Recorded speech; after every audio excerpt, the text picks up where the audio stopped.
চুলের জাল ঠেলবো না রুটি বানাবো না কোন দিক কি করবো, আমি তো ঝামেলা পড়ে গেল একলা একলা। তো দেখতে পাচ্ছেন রুটির অবস্থাটা দেখেন কি অবস্থা।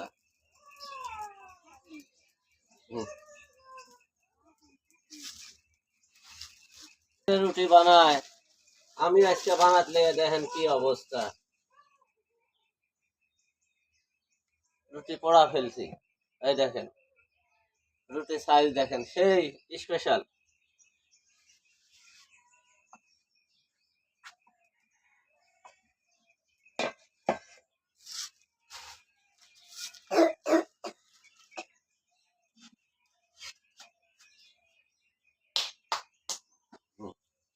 বানাত লেগে রুটি পুড়ে গেল, আর বউ তেলে প্রত্যেকটা রুটি কিভাবে বানায়,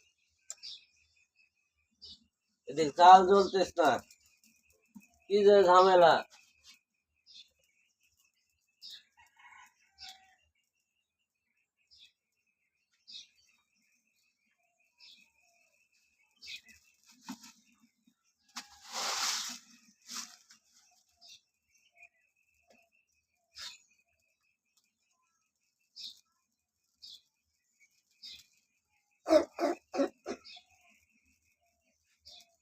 হুম